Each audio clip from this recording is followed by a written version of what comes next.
Hello everyone, welcome back to my channel. आज हम पढ़ने वाले हैं पॉलीटीन क्रोमोसोम्स के बारे में। आपको याद होगा कि पहले हम लैम्ब्रश क्रोमोसोम्स के बारे में पढ़ चुके हैं। तो पॉलीटीन क्रोमोसोम्स क्या होते हैं ये हम डिस्कस कर लेते हैं। अगर आपने लैम्ब्रश क्रोमोसोम्स वाली वीडियो नहीं देखी है तो मैं उसे ऊपर लिंक कर दूंगी, इससे पहले वो ज़रूर देख लेना। दो टाइप के ही मेन क्रोमोसोम्स हैं ये जो आपको याद रखने हैं, लैम्ब्रश और पॉलीटीन। ठीक है, तो लैम्ब्रश क्रोमोसोम्स हम डिस्कस कर चुके हैं। पॉलीटीन क्रोमोसोम्स की डिस्कवरी किसने की थी और कैसे ये दिखते हैं? तो polytene chromosomes were discovered by a scientist जिन्हें बाल्बियानी बोलते हैं। बाल्बियानी, ठीक है, इन्हीं के नाम से बाल्बियानी रिंग्स नाम का एक स्ट्रक्चर जाना जाता है जो पॉलीटीन क्रोमोसोम्स के अंदर ही पाया जाता है। तो बाल्बियानी ने इसकी डिस्कवरी करी थी इन 1881। ठीक है, अब इन्होंने क्या बोला था कि ये जो क्रोमोसोम्स होते हैं ये जाइंट क्रोमोसोम्स होते हैं। So he named polytene chromosomes as giant chromosomes because of their giant appearance. वो काफी बड़े साइज के ये क्रोमोसोम्स होते हैं, तो इसीलिए इन्हें जाइंट क्रोमोसोम्स बोला जाता है।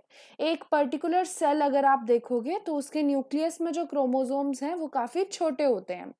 बट जब पॉलीटीन क्रोमोसोम्स को देखा गया कुछ सेल्स के अंदर, तो ये देखा गया कि ये क्रोमोसोम्स साइज में काफी ज्यादा बड़े हैं as compare to other normal chromosomes, इसीलिए जाइंट क्रोमोसोम्स बोल दिया। कहाँ पाए जाते हैं ये? So these chromosomes are mainly found in the salivary glands. Salivary glands में पाए जाते हैं of various insects। ठीक है, salivary glands of insects आप लिख सकते हो। तो इंसेक्ट्स के सलाइवरी ग्लैंड्स में ये पाए जाते हैं, और मेनली जिस इंसेक्ट के अंदर ये डिस्कवर हुए थे उसका नाम है किरोनोमस। किरोनोमस नाम का एक इंसेक्ट होता है जिसके लार्वा में, तो लार्वा भी लिख लेते हैं, इसके लार्वा में डिस्कवर हुआ था सबसे पहले ये। बट इसके अलावा ये जाने जाते हैं कि ड्रोसोफिला के सलाइवरी ग्लैंड्स में भी होते हैं। तो ड्रोसोफिला भी आप एक एग्जाम्पल लिख सकते हो। क्लियर इतनी वाली चीज? अब इसके बाद आपको ये भी याद रखना है कि इन्हें स्पेशलाइज्ड इंटरफेज क्रोमोसोम्स बोला जाता है। तो जाइंट क्रोमोसोम्स तो बोलते ही हैं, इसके अलावा स्पेशलाइज्ड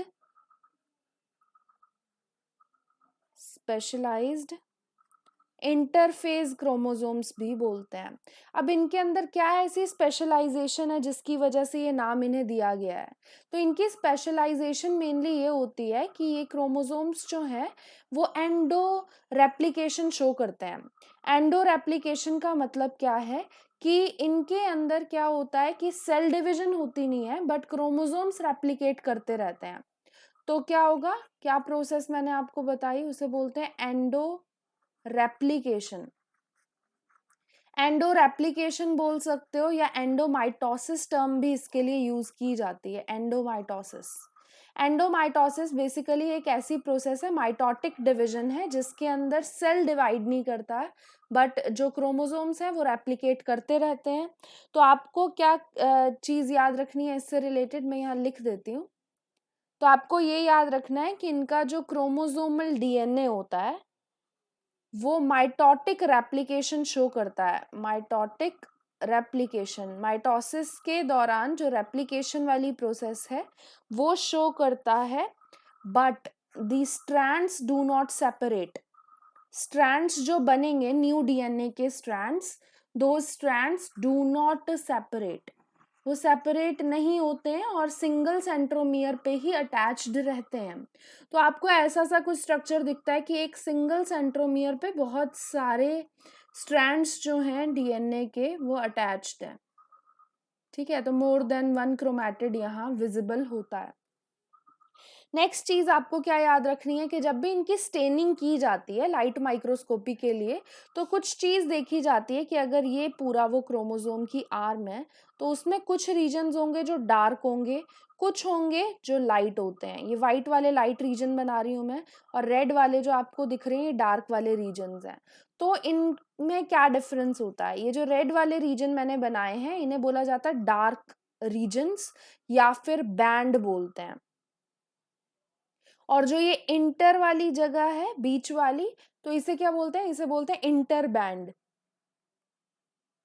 अब इंटर बैंड्स जो होते हैं काफी ज्यादा लाइट कलर के होते हैं, तो इनके लिए लाइट टर्म हम यहाँ लिख लेते हैं। लाइट कलर के होते हैं inter bands and dark colour के होते हैं बैंड्स। अब क्या चीज आपको याद रखनी है, अब ये चीज देखी गई कि ये जो डार्क और लाइट कलरेशन है ये आ किस वजह से रही है। तो इसके लिए दो हाइपोथेसिस दी गई। उन हाइपोथेसिस में ये बोला गया, फर्स्ट में ये बोला कि हो सकता है कि बैंड्स जो हैं उनके अंदर हाईली कंडेंस्ड क्रोमैटिन प्रेजेंट है, कंडेंस्ड क्रोमैटिन वहां प्रेजेंट है। ठीक है, कंडेंस्ड होगा तो इतना कंडेंस्ड है कि वो स्टेन को इजीली टेकअप कर लेता है और वो डार्क कलर का दिखता है। दूसरी हाइपोथेसिस के अकॉर्डिंग ये बोला गया कि हो सकता है कि बैंड्स जो हैं उन बैंड्स के अंदर हाई प्रोपोर्शन है, हाई अमाउंट है किस चीज का, ऑफ सर्टेन प्रोटीन्स। कुछ प्रोटीन्स हैं जो बैंड्स वाले रीजन के क्रोमैटिन में ज्यादा प्रेजेंट है as compare to inter band वाला रीजन। ठीक है, दोनों ही हाइपोथेसिस जो है इन्हें एक्सेप्ट किया जाता है, तो दोनों ही लागू होती हैं, दोनों एप्लीकेबल हैं बैंड्स के स्ट्रक्चर के लिए। नेक्स्ट आपको क्या याद रखना है, नेक्स्ट आपको ये चीज याद रखनी है कि ये जो भी बैंड्स और इंटर बैंड्स हैं दोनों के अंदर जीन्स होते हैं। ठीक है, बैंड वाला रीजन हो या फिर इंटर बैंड वाला रीजन हो, कुछ भी रीजन हो, दोनों के अंदर जीन्स हैं। ऐसा नहीं है कि सिर्फ बैंड्स के अंदर ही जीन्स हैं, दोनों के अंदर जीन्स प्रेजेंट हैं। So both the band and the inter band, sorry interface लिख दिया है यहाँ, बैंड है ये, तो इंटर बैंड और बैंड दोनों के अंदर जीन्स प्रेजेंट हैं और ये जीन्स जो है एक्सप्रेस भी करती हैं। बट क्योंकि हम बोल रहे हैं कि बैंड वाले रीजन में कंडेंस्ड क्रोमैटिन है तो वहाँ एक्सप्रेशन ऑफ जीन्स थोड़ा कम भी हो सकता है, बट इंटर बैंड की जीन्स मोस्टली एक्सप्रेस करती हैं। अब जब ये एक्सप्रेस करती हैं तो क्योंकि जीन्स बहुत ज़्यादा प्रेजेंट है एक स्मॉल रीजन में, तो क्या होता है कि कुछ पफ्ड अपीयरेंस, कुछ ऐसे पफ लाइक स्ट्रक्चर बनना शुरू हो जाते हैं जिस रीजन में भी एक्सप्रेशन हो रही होगी जीन्स की। अब ये जो पफ्स हैं, ये पफ्स बने कैसे और किस लिए ये टर्म यहाँ यूज की गई है, इन्हें पफ बोलते हैं। वही वाला जो बालों में बनाते हैं, लड़कियां बनाती हैं आजकल, वही वाला पफ है ये। तो ये जो पफ जो यहाँ बनता है ये किस लिए बनता है, तो ये चीज बोली गई कि जो भी जीन्स यहाँ प्रेजेंट होंगी वो जीन्स जो है उनका जो प्रोडक्ट है, प्रोटीन है, उसकी बहुत ज़्यादा रिक्वायरमेंट है सेल को। तो सेल क्या करेगा, शॉर्ट पीरियड में बहुत सारे प्रोटीन बनाने की कोशिश करेगा, तो वो बहुत ज़्यादा आरएनए मॉलिक्यूल्स बनाना शुरू कर देता है। और जब वो आरएनए मॉलिक्यूल्स यहाँ बनना शुरू करते हैं तो पफ लाइक अपीयरेंस आती है, थोड़ा सा स्वोलन वो रीजन आपको दिखता है। और क्योंकि बाल्बियानी ने इसकी डिस्कवरी करी थी तो पफ्स को हम बाल्बियानी रिंग्स भी बोलते हैं, बाल्बियानी रिंग्स भी इन्हें बोला जाता है। नेक्स्ट चीज, एक लास्ट आपको इनसे रिलेटेड क्या याद रखनी है, सिर्फ इतना याद रखो कि जो बैंड्स होते हैं उनमें 95% डीएनए प्रेजेंट होता है, but rest 5% of DNA is located in the inter band region of the polytene chromosome. Clear है, तो मोस्टली जो डीएनए है वो कहाँ प्रेजेंट है, सिर्फ बैंड वाले रीजन में। और एक और चीज इसी के साथ याद कर लो, वो ये है कि जो भी ऑर्गन्स, क्या जो भी अंग बॉडी के जो भी ऑर्गन्स हैं वो सिक्रीटरी फंक्शन शो करते हैं, मतलब कि उन्हें कुछ सिक्रीट करना है, हो सकता है कि उन्हें हार्मोन सिक्रीट करना हो सकता है कि उन्हें एंजाइम सिक्रीट करना हो, या फिर कोई और केमिकल है, कोई और सब्सटेंस है जिसकी उन्हें सिक्रीशन करनी है। तो जो भी ऑर्गन्स जिनका भी सिक्रीटरी फंक्शन है मेजरली, वही पॉलीटीन क्रोमोसोम शो करते हैं।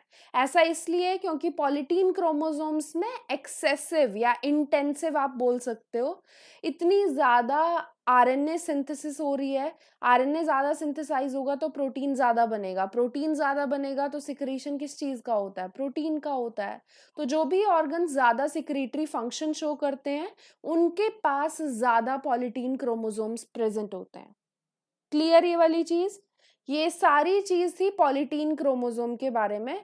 आई होप कि आपको पॉलीटीन क्रोमोसोम आज समझ आ गया हो, जैसा कि होता है मोस्टली कि हमें समझ नहीं आता है ग्रेजुएशन के टाइम पे, पोस्ट ग्रेजुएशन के टाइम पे हमें समझ नहीं आते हैं कुछ कॉन्सेप्ट्स। तो आई होप कि आपको लैम्ब्रश क्रोमोसोम और पॉलीटीन क्रोमोसोम समझ आ गए हों। अगर आपका कोई भी डाउट है इन टॉपिक से रिलेटेड तो प्लीज़ कमेंट सेक्शन में मुझे ज़रूर बताना, या फिर आप चाहते हो कि मैं किसी पर्टिकुलर टॉपिक पे वीडियो बनाऊं तो प्लीज़ मुझे कमेंट सेक्शन में ज़रूर बताना, ठीक है। और आगे आने वाली वीडियोस में कुछ और टॉपिक्स हम डिस्कस करेंगे जो भी इम्पॉर्टेंट है नेट के पॉइंट ऑफ व्यू से। तो स्टे ट्यून्ड, गुड बाय।